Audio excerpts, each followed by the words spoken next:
মানার সাথে কি ইমামতি করা কি জরুরি? কথা কয় না কেন? এরকম আছে না নাই? এই হাজারো সমালোচনা পিছনে ফেলে আপনাকে আপনার গন্তব্য পর্যন্ত পৌঁছানো লাগবে। সবার কথা পিছনে ফেলে সামনে এগিয়ে যাওয়া লাগবে। চলেন হাউজে কাউসারের পেয়ালা পর্যন্ত রসুলের হাত থেকে। এদিক খেয়াল করেন, কিয়ামতের ময়দানে আল্লাহর আরশের নিচে ছায়া পাবে কয় শ্রেণীর মানুষ? 7 শ্রেণীর মানুষ। মনে রাখবেন, কিয়ামতের মাঠে এটা আল্লাহর তৈরি করা একটা ভিআইপি গ্যালারি। সুবহানাল্লাহ কোন এই জায়গাতে সবার ভাগ্য হবে না স্থান পাওয়া। ওই 7 শ্রেণীর মানুষ ওখান থেকে কিয়ামতের ফাইনাল খেলা দেখবে। সুবহানাল্লাহ বলেন। রসুলের হাতে এক পেয়ালা হাউজে কাউসারের পানি আর আল্লাহর আরশের নিচে ছায়া, এই দুইটা যদি কারো কপালে জুটে যায়, এই লোক যে জান্নাতি, আর কোনো টেনশন নাই। সুবহানাল্লাহ বলবেন না? এইবার চলেন, রসুলের হাতে এক পেয়ালা হাউজে কাউসারের পানি। দেখেন জান্নাতে যাওয়ার আগে কার সাথে দেখা হচ্ছে?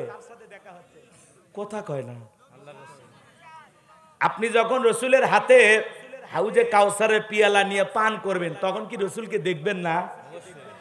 এই দৃশ্যের মুখোমুখি আপনারা কি হতে চান? কারা কারা আরেকবার হাত তোলেন। লিল্লাহে তাকবীর। আল্লাহ কিয়ামতের মাঠে এই সুন্দর মুহূর্তে আল্লাহ রসুলের পাশে থেকে এক পেয়ালা করে পানি পান করা তৌফিক দান করুন। জোরে বলুন আমিন। এইবার চলেন, এই রসুলের এদিকে খেয়াল করেন, রসুলের হাতে এক পেয়ালা হাউজে কাউসারের পানি পান করতে গেলে কাজ করা লাগবে 2টি। জোরে বলেন কয়টি? আরো জোরে বলেন কয়টি? আল্লাহ পাক 2 নাম্বার আয়াতে বললেন, সবাই তিলাওয়াত করুন, ফাসাল্লি লিরাব্বিকা ওয়ানহার। বলেন ফাসাল্লি লিরাব্বিকা ওয়ানহার। ফাসাল্লি লিরাব্বিকা। আল্লাহ রাব্বুল আলামিন বলেন 1 নাম্বার, রবের উদ্দেশ্যে সালাত আদায় করা লাগবে। সালাত হবে কার জন্য? ফাসাল্লি লিরাব্বিকা, রবের উদ্দেশ্যে সালাত আদায় করা লাগবে। নামাজ হবে কার জন্য? আর জোরে বলেন কার জন্য? কুল ইন্না সালাতি ওয়া নুসুকি ওয়া মাহইয়ায়া ওয়া মামাতি লিল্লাহি রাব্বিল আলামিন। নবীজি আপনি বলুন, আমার নামাজ, আমার কুরবানি, আমার জীবন, আমার মরণ লিল্লাহি রাব্বিল আলামিন, আসমান জমিনের প্রতিপালকের জন্য। তাহলে মুমিন জীবনের সকল ইবাদত হবে একমাত্র আল্লাহকে খুশি করার জন্য। বলুন সুবহানাল্লাহ। আমার জীবন, আমার মরণ, আমার বন্দেগি কবুল করো ইয়া ইলাহি, আমার জিন্দেগি, আমার জীবন, আমার মরণ, আমার বন্দেগি। মারহাবা বলেন। ফাসাল্লি লিরাব্বিকা, রবের উদ্দেশ্যে সালাত, নামাজ হবে একমাত্র আল্লাহ তাআলাকে রাজি খুশি করার জন্য। নামাজ হবে কাকে পাওয়ার জন্য? আল্লাহ। ভালো করে বোঝার চেষ্টা করেন। নামাজ নামাজের মতো আদায় করা লাগবে বাজান। আপনি নামাজের মধ্যে দাঁড়াবেন, অন্তরের ভিতরে দুনিয়াবি কোনো চিন্তা ভাবনা রাখা যাবে না। মনের মধ্যে ভয় থাকতে হবে কার? ইয়া আইয়ুহাল্লাযীনা আমানুত্তাকুল্লাহ, হে ঈমানদারগণ আমি আল্লাহকে ভয় করো। হাক্কা তুকাতিহি, ভয় করার মতো ভয় করো। আল্লাহর ভয়ে সালাত আদায় করতে হবে। নামাজ আদায় করবেন আর মনে মনে খেয়াল করবেন, আমি সালাত আদায় করতেছি, আমার আল্লাহ আমাকে দেখতেছেন। কথা বলেন ঠিক কিনা? তাহলে ফাসাল্লি লিরাব্বিকা, রবের উদ্দেশ্যে সালাত, নামাজ হবে একমাত্র আল্লাহর জন্য। এইজন্য আল্লাহ রাব্বুল আলামিন বলেন, ফালইয়াবুদু রব্বা হাযাল বাইত আল্লাযী আত'আমাহুম মিন জু' ওয়া আমানাহুম মিন খাউফ। আমার আল্লাহ পাক বলেন, এই ঘরের মালিকের ইবাদত করো। এদিক এদিক, এ ভাই 12টা বাজেনি, ওয়াদাটা ঠিক রাখেন। আপনি নামাজের কথা শুনে চলে যাচ্ছেন, কি নামাজের টাইম আছে নাকি? এদিক মূল আলোচনায় তো এখন ঢুকলাম, এটা হলো আসল আলোচনা। এখন যে 15-20 মিনিট ওয়াজ করবো এটা আসল। এখান থেকে কিছু নিয়ে যান। ফালিয়াবুদু রাব্বা হাযাল বাইত, আল্লাহ পাক বলেন এই ঘরের মালিকের ইবাদত করো। আমি যখন খানায় কাবায় গিয়েছিলাম, এই সূরাটা যখন পড়েছিলাম, মনের অজান্তে চোখে পানি চলে আসছে। আল্লাহ বলতেছেন ফালিয়াবুদু রাব্বা হাযাল বাইত, এই ঘরের মালিকের ইবাদত করো। আমি সেই ঘরের সামনে মজাটা কম না বেশি? কথা বলেন না কেন? এজন্য আল্লাহ পাক বলতেছেন এই ঘরের মালিকের ইবাদত করো। যদি ইবাদতের মতো হয়, বান্দা 5 ওয়াক্ত সালাতে মাথাটা নত করে যদি আমি আল্লাহকে সিজদার মতো সিজদা করতে পারো, রুকুর মতো রুকু করতে পারো, তোমার নামাজ যদি নামাজের মতো হয়, আমি আল্লাহ 2টা জিনিস দেব। সুবহানাল্লাহ বলো।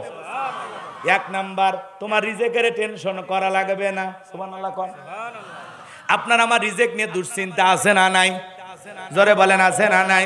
বলেন তো বাজান, রিজেক দাতা কে? রাজ্জাক কে? উত্তর পাড়া রাজ্জাক মনে না? ও তো আব্দুর রাজ্জাক, ও তো দাস গোলাম। রাজ্জাক উত্তম রিজেক দাতা কে? তাহলে বলেন তো বাজান, আল্লাহ বলতেছেন নামাজ যদি নামাজের মতো আদায় করতে পারো, 1 নাম্বার বান্দা, আমি আল্লাহ তোমাকে রিজেকের ব্যবস্থা করে দেব। বলেন সুবহানাল্লাহ। এ বাজান তাহলে বলেন তো পৃথিবীর রিজেক দাতা কে? এই দুনিয়ার জমিনে আপনারা দেখেন রাতের বেলা একটা রাস্তা দিয়ে একটা প্রাণী বের হয়, তার পাওয়া কুহু কয়ে ডাক দেওয়ার নাম কি? শিয়াল পণ্ডিত। শিয়াল পণ্ডিতের নামে কি আপনাদের পুটিয়া বাজারে কি ভাতের হোটেল আছে? মুরগির হোটেল আছে? কথা কয় না। শিয়ালের জন্য কি মুরগির হোটেল আছে? ব্যাংকের অ্যাকাউন্টে টাকা আছে? তো ওদেরকে খাওয়ায় কে? আল্লাহ।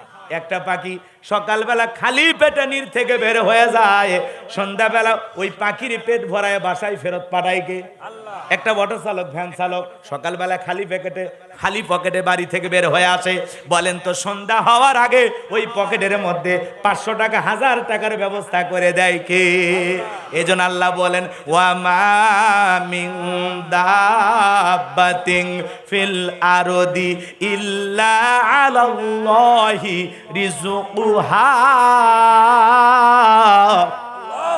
আমার আল্লাহ পাক বলেন পৃথিবীতে এমন কোন বিচরণশীল প্রাণী নাই যার রিজেকের ব্যবস্থা আমি আল্লাহ আসমান থেকে করি না। ওই আটলান্টিক মহাসমুদ্রের 33,000 ফিট গভীর অতল পানির নিচে থাকা ছোট্ট একটা প্রাণী, তার রিজেকের ব্যবস্থাও আমি আল্লাহ আসমান থেকে করি। বলুন সুবহানাল্লাহ। দুনিয়ার এত মাখলুককে যদি আল্লাহ রিজেক দিতে পারেন, আপনি আমি আশরাফুল মাখলুকাত, আল্লাহর ভিআইপি সৃষ্টি, আল্লাহকে আপনাকে আমাকে না খাওয়ায় রাখবেন? তাহলে রিজেক দাদাকে তাহলে চাইতে হবে কার কাছে? চাওয়ার মতো চাইলে, চাওয়ার তরিকা জানলে আমার আল্লাহ কখনো বান্দাকে ফেরত দেবে না। কথা বলেন ঠিক কিনা? চাইতে হবে কার কাছে? ফাইজা ফারাগতা ফানসব ওয়া ইলা রাব্বিকা ফারাগব। বান্দা যখন তুমি নিঃস্ব, অসহায়, দুর্বল হইবা, ভরসা খুঁজে পাচ্ছ না, তোমার শূন্য হাতটা আমি আল্লাহর দিকে পেতে ধরো, তোমার শূন্য হাতটা আমি আল্লাহ পূর্ণ বানায়া তোমার কাছে ফেরত পাঠাবো। বলুন সুবহানাল্লাহ। খালি হাত ভরায়া দেবেন কে? আরো বলেন তো কে? তাহলে চাইতে হবে কিসের মাধ্যমে? এই জায়গায় বসে থেকে আল্লাহ ভাত দে, কাপড় দে, এভাবে বললে হবে? মাথাটা নত করে চাইতে হবে কার কাছে? একটা মুমিনের সবচাইতে ভালো লাগার বিষয় এই কপালটা নত কইরা, মাথাটা নত করে যখন আল্লাহকে সিজদা দেই, মনে রাখতে হবে বাজান, মনে রাখতে হবে ওই সিজদার মধ্যে সবচাইতে বেশি গোলামির বহির প্রকাশ পায়। মাথাটা নত করে আল্লাহর কাছে আমরা সিজদা দেব, আল্লাহ রাব্বুল আলামিনকে স্মরণ করে। এই মাথাটা নত করে যদি আল্লাহ রাব্বুল আলামিনের কাছে সিজদার মতো সিজদা দিতে পারে, আল্লাহ সব চাওয়া পূরণ করে দেবেন। কথা বলেন ঠিক কিনা? গোলাম হিসাবে মনিবের কাছে মাথা নত করে সিজদা দেওয়ার চাইতে মুমিনের জীবনে তৃপ্তি, ভালো লাগার আর কোনো বিষয় হতে পারে না। এর ভিতরে তৃপ্তি, আনন্দ, ভালো লাগা, ভালোবাসা খোঁজা লাগবে। কথা বলেন ঠিক কিনা? আজকে মসজিদ বানাই সুন্দর, কিন্তু নামাজি নাই। কথা কয় না কেন? জুমার নামাজের জন্য মসজিদগুলো ভেঙে 2 তালা 3 তালা বানানো হয়, কিন্তু ফজরের নামাজের সময় মাঝে মাঝে এমনও হয় মুয়াজ্জিন ছাড়া আর কেউ নাই। কথা কর না কে? এ যারা উঠে যাচ্ছে এরা কি বেনামাজি নাকি ওরা তাহাজ্জুদ পড়বে? এ ভাই, আপনাদের কাছে যে 12টার কথা বলছি, এখনো আপনাদের 17 মিনিট আছে, থামেন, এর মধ্যে হয়ে যাবে ইনশাআল্লাহ। নামাজের কথা শুনে কুসুর মসুর করেন কেন? আপনি মুমিন না? কথা কয় না কেন? নামাজের ওয়াজ ভালো লাগে না? একটু শোনেন, একটু শোনেন, আমি যে কথা বলতেছিলাম শোনেন।